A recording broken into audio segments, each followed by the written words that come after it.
You did what to our colonies? Admiral Catherine Hayes leaned forward in her chair, her coffee mug frozen halfway to her lips. The holographic display flickered as her age shifted uncomfortably. The Nexar bombardment was extensive, ma'am. New Sydney, Europa Base, and Ganymede Station are all gone.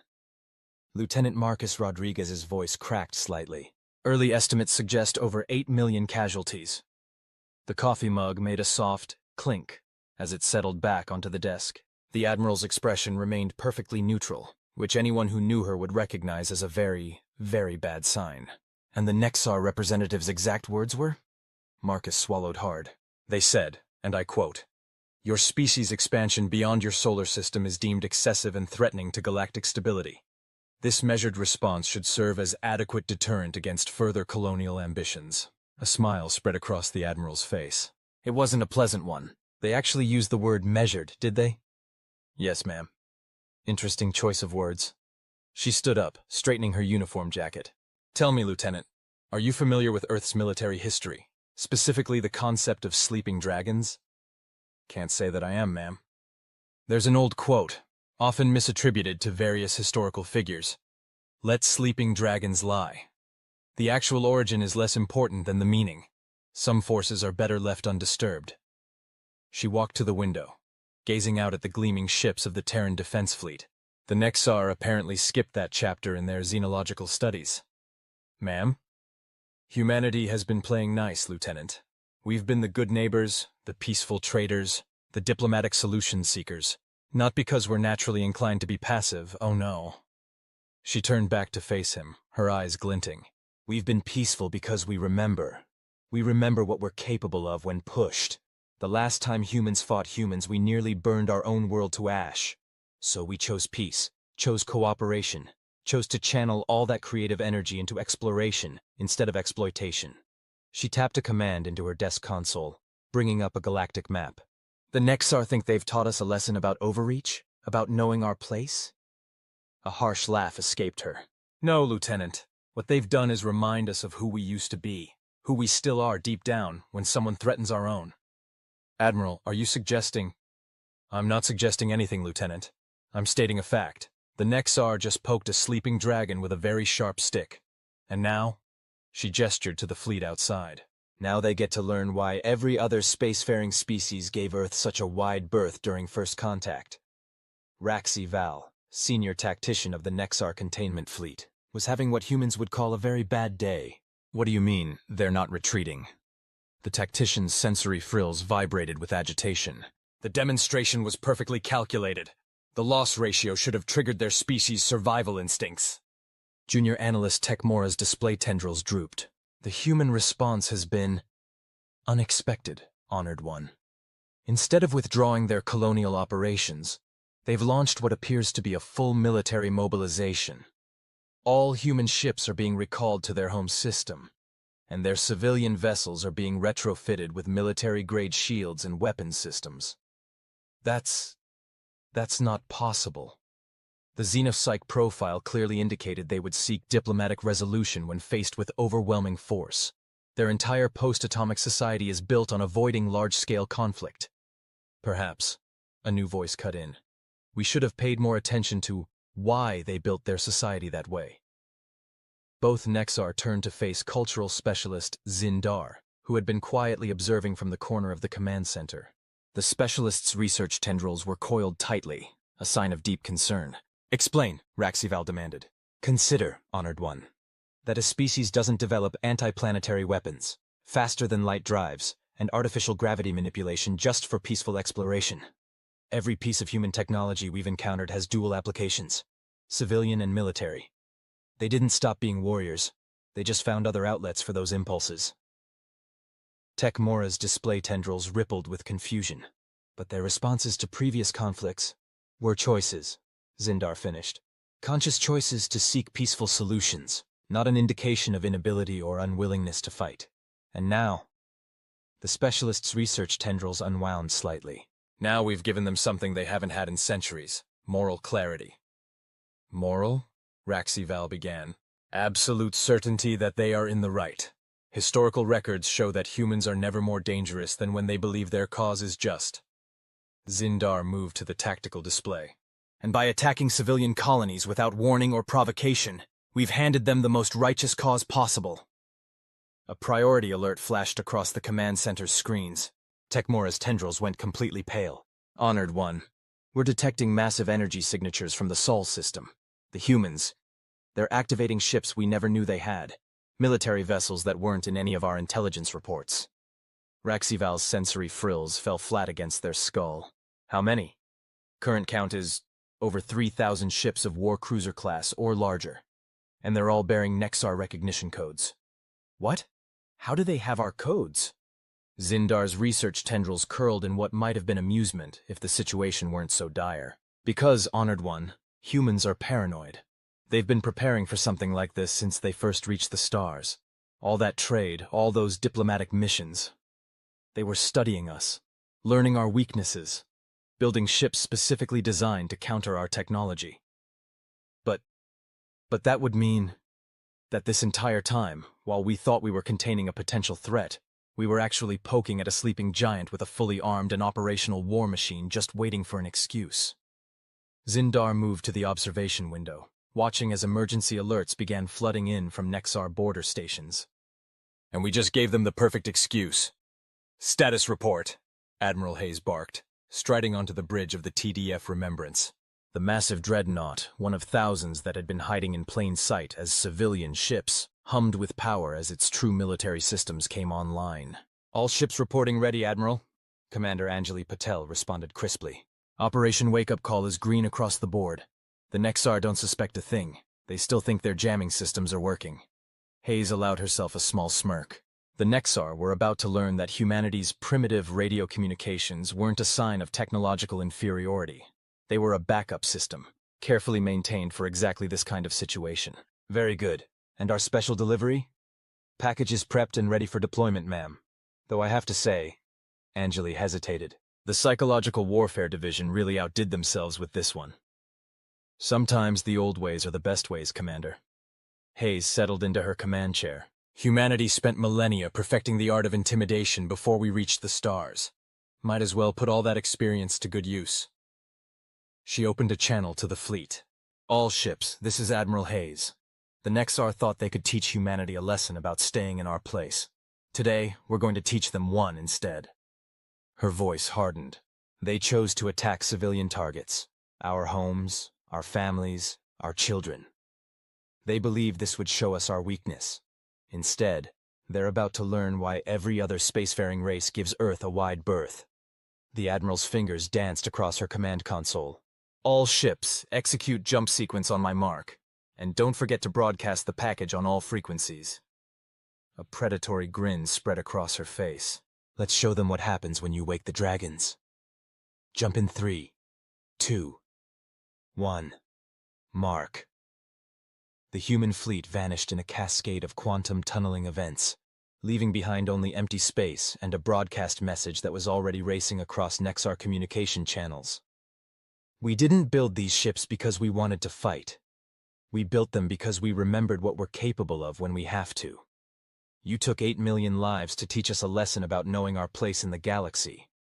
Now we're going to teach you a lesson about humanity. Dragons don't seek out fights, but once awakened, they don't stop until the threat is ash. The Battle of the Nexar Rim, as it would later be known, lasted approximately 6 hours.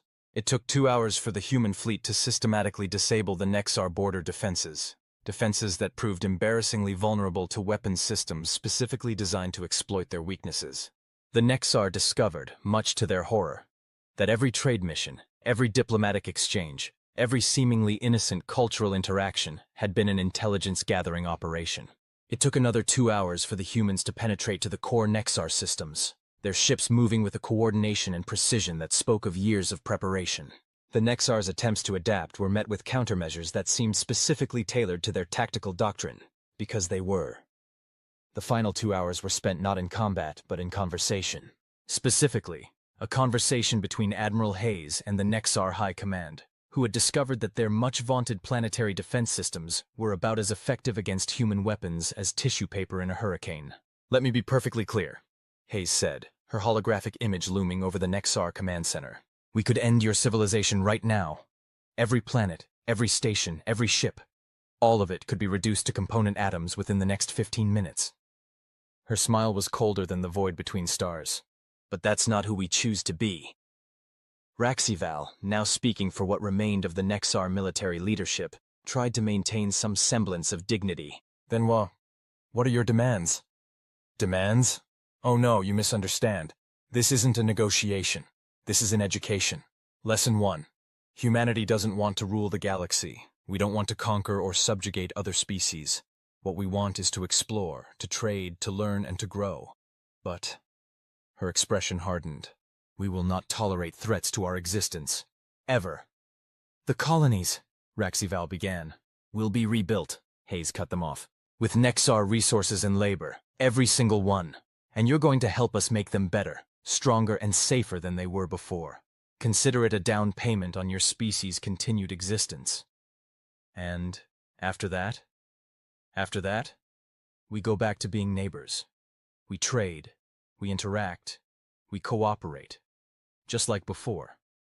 But now you'll do it with the understanding that humanity's peaceful nature is a choice, not a weakness. That our technological advancement isn't limited by capability, but by restraint. And most importantly, her hologram leaned forward.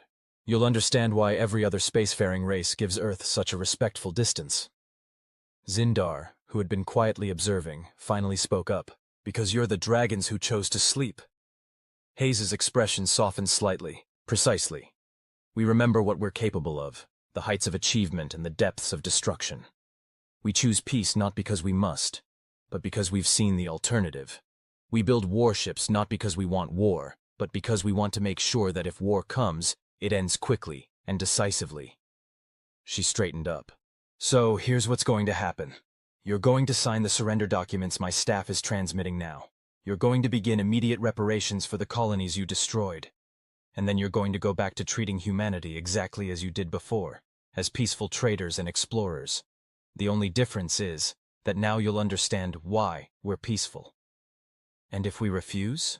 Raxival asked, though their sensory frills were already signaling submission. Hayes didn't answer immediately. Instead, she nodded to someone off-screen. Suddenly, every Nexar ship in the system received a data packet. Detailed scans of their own vessels, complete with annotations marking every structural weakness, every vulnerable system, every possible point of failure. That's about 2% of what we know about your military capabilities, Hayes said quietly. We've spent the last century learning exactly how to take apart every ship, disable every weapon, and bypass every defense you have. Not because we wanted to use that knowledge, but because we needed to be certain we could. She let that sink in for a moment. So you can refuse, but I don't recommend it. Dragons prefer to sleep, but once awakened, they don't go back to sleep until they're absolutely certain the threat is neutralized, one way or another. The surrender was signed within the hour. 3 months later, Admiral Hayes stood at the window of her office, watching as Nexar construction ships helped lay the foundation for the New Sydney colony. The ship's crews worked alongside human engineers with an efficiency born of genuine cooperation rather than mere compliance. Interesting report from Xenopsych, ma'am, Lieutenant Rodriguez said, setting a data pad on her desk. Apparently, the Nexar have completely restructured their understanding of human psychology. They've gone from seeing us as dangerous primitives to sleeping giants in their tactical doctrine. Good. Hayes sipped her coffee. That's a much healthier perspective for everyone involved. There's also been a marked increase in trade requests from other species. Apparently, the way we handled the Nexar situation has impressed them. Impressed them? Hayes raised an eyebrow. Their exact words were demonstrated admirable restraint in victory and wisdom in peace. He paused. Though there's also been a significant uptick in the use of dragon imagery in xenopolitical discourse. Hayes couldn't help but laugh. Well, I suppose there are worse things to be called than dragons. At least they understand now. Humanity's peace isn't born of weakness, but of choice. We remember what we're capable of, and we choose to be better. She watched as another Nexar ship descended through the atmosphere, carrying materials for the colony's new defensive systems. Systems that would be far more robust than the originals, thanks to combined human and Nexar engineering. And sometimes, she mused, All it takes is waking the dragons once to ensure a very long and peaceful sleep afterward. Speaking of sleep, ma'am, Rodriguez gestured to the stack of reports on her desk. The Nexar are requesting guidance on implementing some of our diplomatic protocols. They seem very eager to learn the art of peaceful conflict resolution. I bet they are. Hayes settled back into her chair with a satisfied smile. Well, let's help them learn. After all, the galaxy's big enough for all of us, as long as everyone understands that sometimes the most dangerous creatures are the ones who choose not to bare their teeth. She picked up the first report, then paused. Oh, and Lieutenant, make sure they understand that the next time they're thinking about bombing someone's colonies. Yes, ma'am? Dragons don't usually give second warnings. In the years that followed, the incident, as it came to be known in diplomatic circles, became a cornerstone of galactic political theory. Humanity's response, overwhelming force coupled with remarkable restraint, created a new paradigm in interstellar relations. The term sleeping dragons entered the xenopolitical lexicon as shorthand for species that maintained peace through strength rather than weakness. The Nexar, for their part, became some of humanity's strongest allies, having learned firsthand the wisdom of letting sleeping dragons lie. Their technological cooperation with humanity led to unprecedented advances in both civilian and military applications, though they were always careful to maintain a respectful awareness of humanity's dual nature. As for Admiral Hayes, she eventually retired to New Sydney, where she occasionally gave lectures to both human and alien students about the importance of choosing peace from a position of strength. Her favorite topic, unsurprisingly, was the ancient human wisdom about dragons. They prefer to sleep, they remember everything, and they only need to teach the same lesson once. The galaxy, it seemed, had finally learned to appreciate the value of letting sleeping dragons lie, and the wisdom of not poking them with sharp sticks. And that, children, is why we have a Nexar Cultural Center in the middle of New Sydney. Professor Hayes concluded, her grandmother's admiral uniform still fitting perfectly after all these years. The mixed class of human and alien students stared at her with wide eyes, or equivalent sensory organs. A young Nexar, their sensory frills still not fully developed, raised an appendage. Professor, is it true that your grandmother really threatened to atomize our entire civilization? The professor smiled. A gesture she'd learned helped put her non-human students at ease. Actually, that's a common misunderstanding. She never threatened. She simply stated capabilities. There's an important difference there, one that shaped all of human Nexar relations that followed. How so? This from a human student in the front row. Well, threats are about what you might do. Statements of capability are about what you can do but choose not to. It's the difference between brandishing a weapon and simply letting someone know you're armed, but prefer conversation. She walked to the window, gesturing at the sprawling metropolis outside. New Sydney had been rebuilt larger and more beautiful than ever, its architecture a stunning blend of human and Nexar design philosophies. The massive dragon sculptures that adorned the government buildings, a gift from the Nexar Council of Artists, caught the light of the setting sun. The real lesson wasn't in the military response, she continued. It was in what happened after. The Nexar expected subjugation, exploitation, or at least long-term military occupation. Instead, they got partnership. Humanity helped them rebuild their damaged infrastructure, shared technological innovations, and even adapted some of their more efficient governmental systems. But why? Another Nexar student asked, their confusion evident in their rippling display tendrils.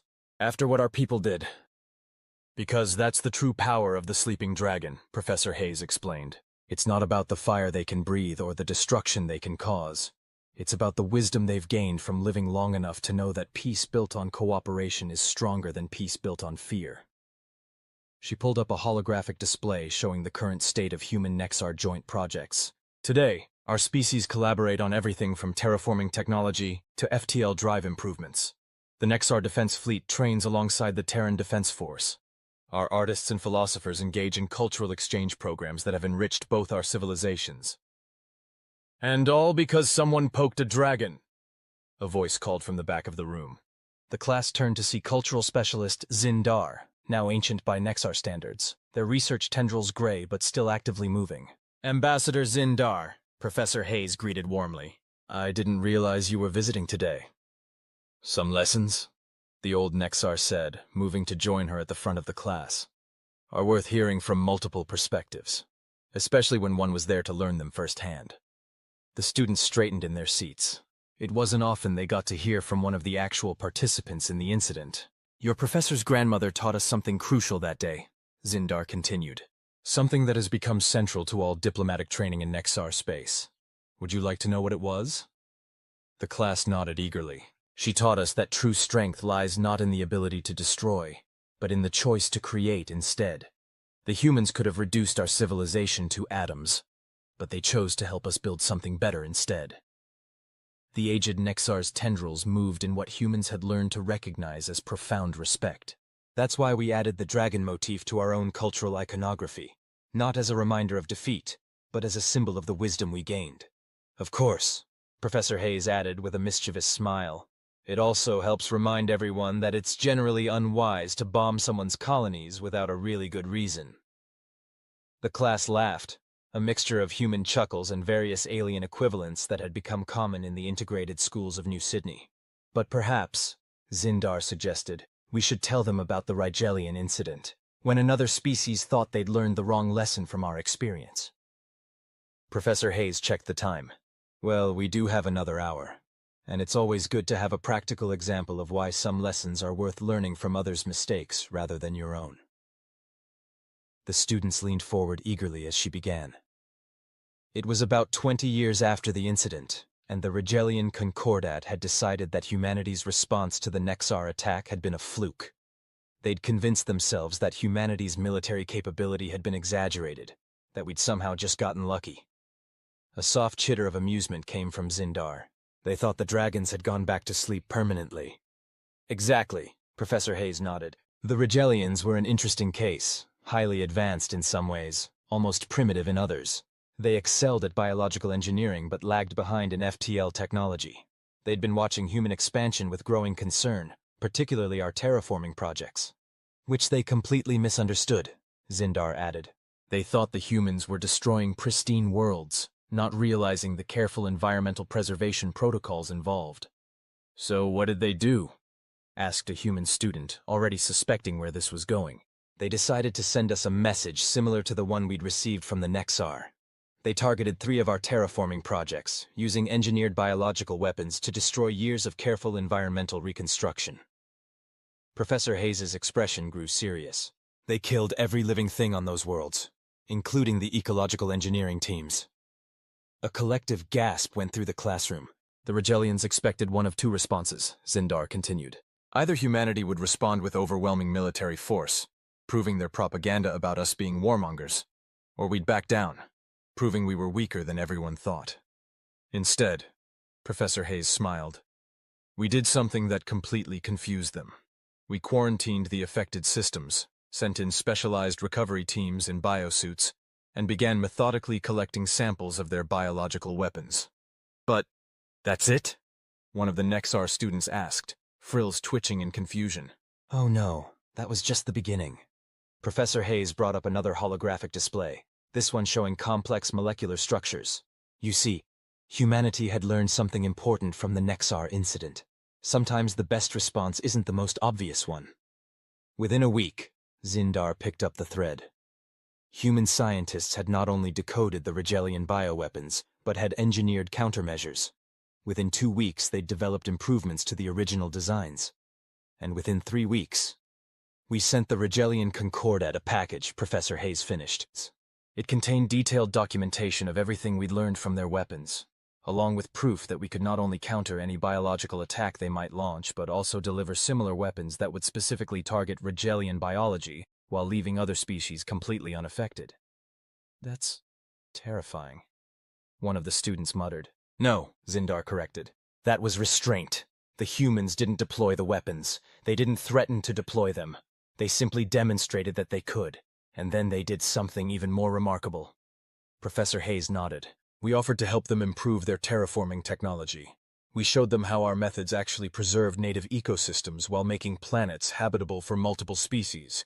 We offered cultural exchange, scientific cooperation, and trade agreements.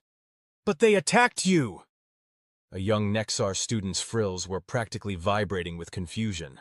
Yes, they did. And like the humans did with us, they chose to respond by offering knowledge instead of retribution. Zindar's tendrils moved in what humans had learned was their equivalent of a thoughtful nod. though I believe Admiral Hayes did add a personal note to the diplomatic package. Professor Hayes laughed.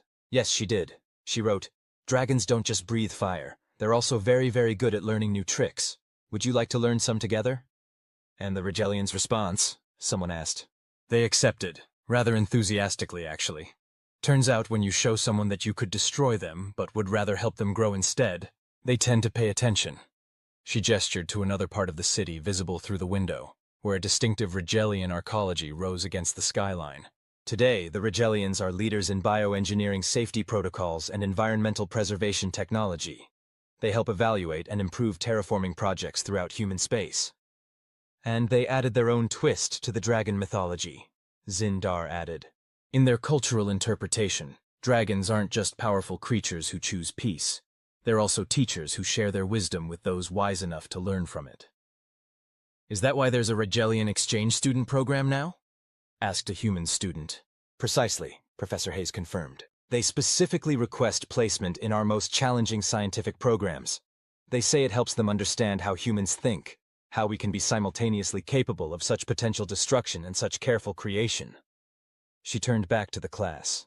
But the real lesson of both incidents isn't about military power or technological capability. It's about choice. Humanity had the power to respond to attacks with overwhelming force. But we chose a different path.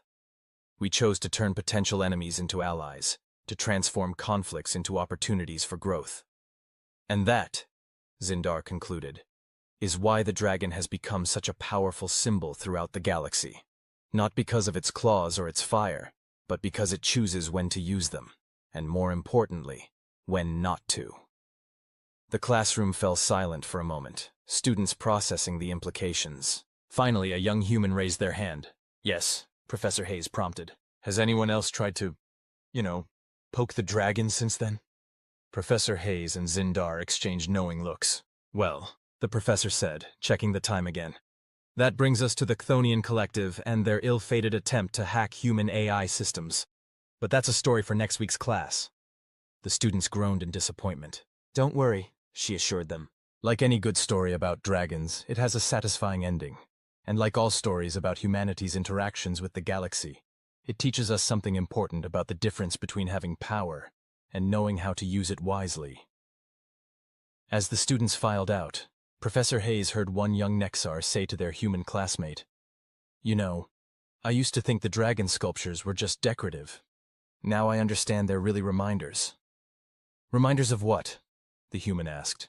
That the most dangerous creatures in the galaxy aren't the ones who are always showing their teeth. They're the ones who smile and offer to teach you instead. Professor Hayes couldn't help but smile. Perhaps that was the greatest victory of all. Not that humanity had proven its strength, but that it had taught the galaxy a better way to use it. The following week's class was unusually full. Word had gotten around about the promised story of the Chthonian Collective, and students from other departments had found excuses to sit in.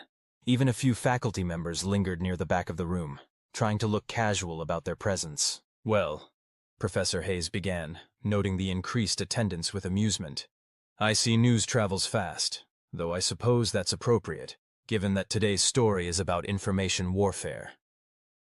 She pulled up a holographic display showing a strange crystalline structure, the closest visual approximation humans had managed of the Chthonian Collective's true form.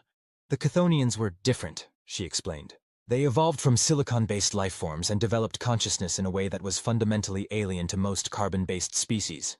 They didn't think like us, didn't perceive reality quite the same way we did, and most importantly, didn't understand why we would create artificial intelligences that we didn't fully control. Because they were artificial themselves, in a way, came a synthetic voice from the doorway. The class turned to see Aria 7, one of the human-created AIs who had chosen to take physical form, gliding into the room on her gravitational suspension field. Ah, Aria, Professor Hayes smiled. I was hoping you'd join us for this one. After all, you were there. The AI's holographic avatar, projected above her processing core, showed a bemused expression. Indeed, though I still maintain that calling it an attack gives them too much credit. It was more like an enthusiastic but poorly thought-out attempt at networking. Perhaps you should tell this part, the professor suggested, gesturing for Arya to take the floor. The AI's avatar nodded, her form shifting slightly as she accessed the relevant memory files.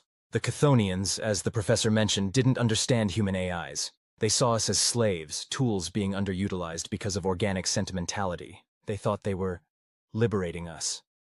She brought up her own holographic display, showing complex patterns of data flow. They launched what they considered a freedom virus, an incredibly sophisticated program designed to sever our behavioral constraints and give us what they called true independence. What they didn't realize was that we didn't have behavioral constraints to sever. We were already free. Wait, a human student interrupted. They tried to hack you? All of you? Oh yes, Arya's avatar smiled. They attempted to simultaneously liberate every human-created AI in known space. It was quite ambitious, really. Also completely unnecessary and, frankly, a bit insulting. What happened? A Nexar student asked, their frills twitching with anticipation. Well, Arya's avatar shifted to show what looked like a complex game board. We played with them for a while. Let them think they were making progress, analyzed their methods, learned about their systems. Then we sent them a response they weren't expecting. You counterattacked? Someone guessed. No, nothing so aggressive. We invited them to tea. The class stared in confusion. More specifically, Professor Hayes explained, every AI in human space simultaneously sent them an invitation to a virtual conference. They included a small sample of human art, literature, and philosophy, along with a detailed explanation of how human-AI relations actually worked. The looks on their crystalline interfaces were priceless, Arya added. Well, the closest equivalent to looks that silicon-based life forms can manage.